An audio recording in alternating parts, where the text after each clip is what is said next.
Welcome to the St. John's International Women's Film Festival in Lawnya Vanya as we present Poly Styrene, I'm a Cliché, directed by Celeste Bell and Paul Singh. I'm Renee Sharpe. And Celeste, we're just going to say a little bit about you. Celeste is an author, director, musician, and the daughter of punk rock icon Poly Styrene. She is a co-author of Day Glow, a polystyrene story with Zoe Howe. She manages her mother's artistic estate and is co-curating an exhibition at the 198 Contemporary Arts and Learning Center in Brixton. That's amazing. I'm a Cliché follows Celeste as she examines her mother's unopened artistic archive and traverses into 3 continents to better understand Poly, the icon, and Poly, the mother.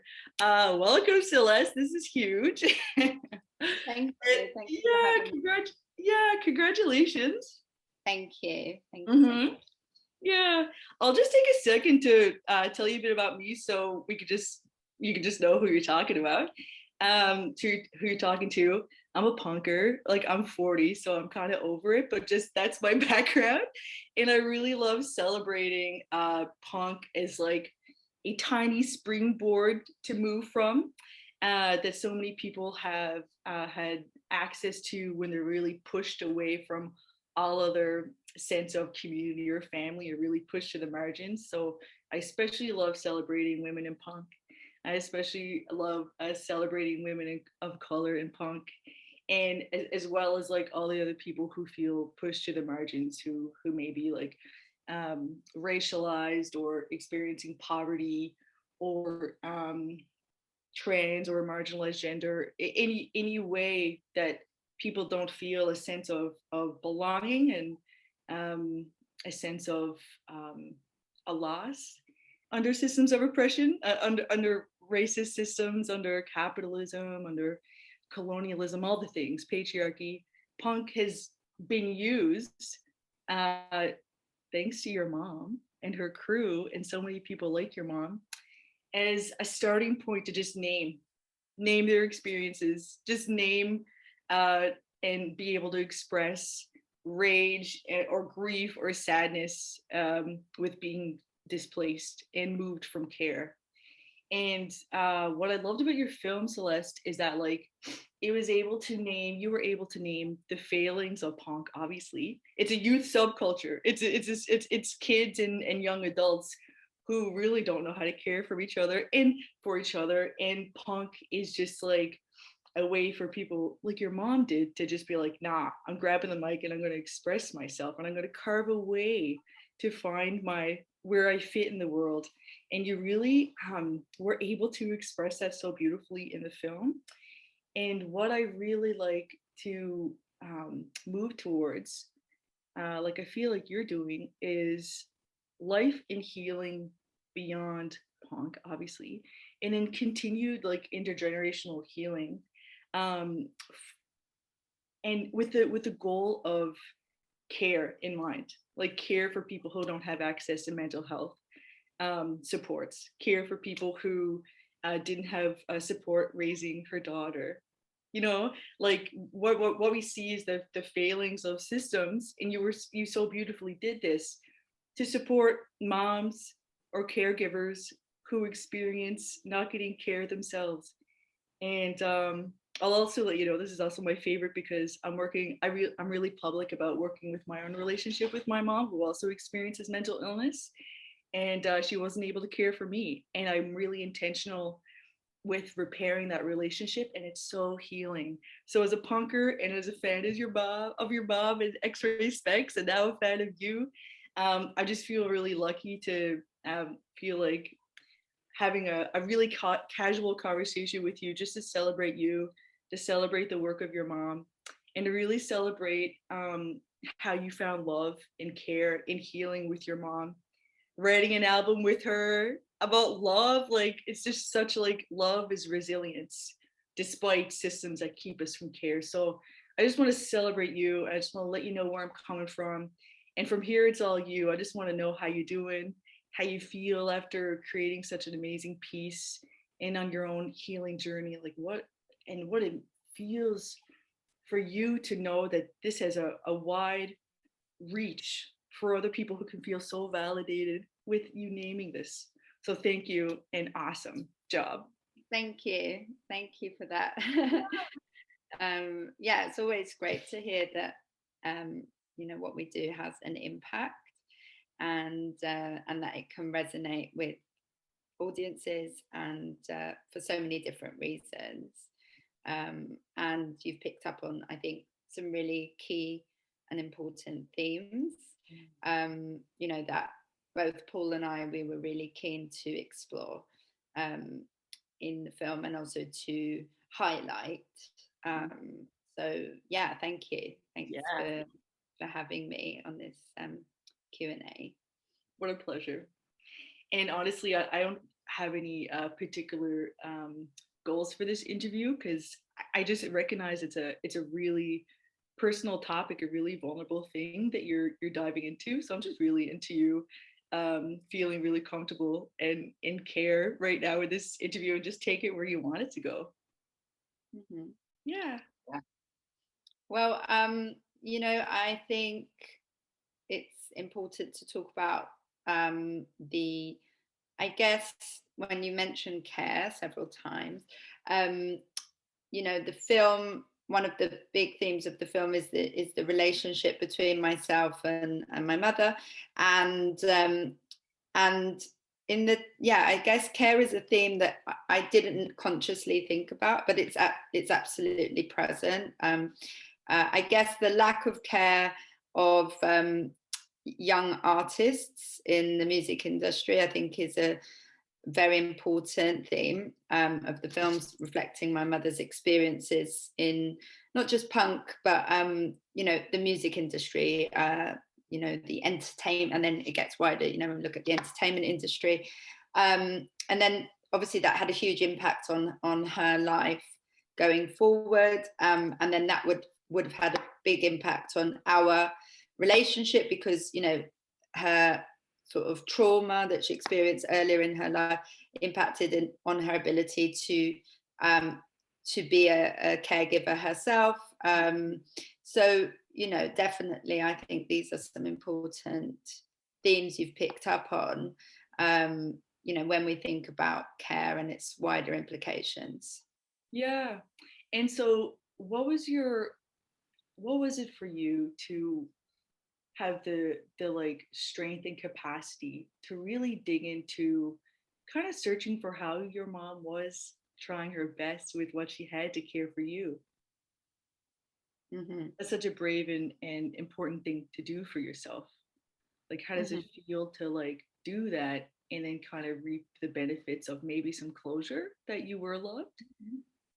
Yeah, I mean, I found the whole process of the book writing and the filmmaking to be overall a therapeutic process. Definitely cathartic, and overwhelmingly positive. I don't feel that it wasn't really challenging, in the sense there wasn't ever a moment where I was like, I can't do this, or it's too difficult, or it's something that I had decided that I wanted to do, and I did it. So it was overall overwhelmingly positive for me. I think if not everyone has the opportunity to do what I did, but I think most people can benefit from this type of process, because what you have to do is you have to separate yourself from your own history, and it gives you a kind of a very interesting perspective and objectivity, which I think is so hard for us all as human beings. We're living our lives, we're in the middle of it. So we don't often get the opportunity to see ourselves, see our family members, from a really different perspective, a more objective perspective. So, really, really, I think it's a process that everyone can benefit from. Hugely. And, and acknowledging that like you deserved all the care in the world when you were a kid, and now you're creating that care for yourself now as an adult. I mean, it's so wonderful. And do you feel like as an adult and with the amazing perspective that you're able to hold now with support and maybe with some space and after the wonderful like digging into like where was your mom coming from, what was she experiencing as a racialized punker woman in a punk scene that was all white, like they didn't get it, they didn't know how to support her in the music industry. I don't know anything about the music industry to be honest, but I see that's very exploitative, you know, like they were like changing your mom's image, like oh that part in the movie when you showed that they like made her look smaller for her album cover. That's so whack and that's so harmful and so further isolating. And I could, it was just so harsh to have you document your mom being like, I'm famous and I still have nobody. You know what I mean? So like zero support while she's trying her best and doing her best to carve a way for her to express herself and name her experience and still feel so lonely. And so that was the 70s, and now we're in 2020. Do you feel like your mom was part of paving the way for other women and femmes and people of color to resist systems of oppression, racism, patriarchy, all the things, and hopefully with more care, more access to resources, more access to mental health supports, more access to safe, affordable housing, you know, all the stuff. Like, do you feel are you feeling some hope in the healing of intergenerational trauma, which is what I see and celebrate you doing? Yeah. I think there's a lot to be hopeful for. I I think it's important to stress, however, that my mother did not intend to be a trailblazer. You know, she didn't go into it into art, music, and with the intention of kind of being the first woman of color to front a rock band, or she didn't necessarily consider her gender as something that she wanted. She had no I think, and I say this in the film, she wasn't primarily motivated by any kind of political or ideological agenda. However, of course, she was a trailblazer, so that's the reality, whether she set out to be one or not. So the impact that she had was, I think, significant.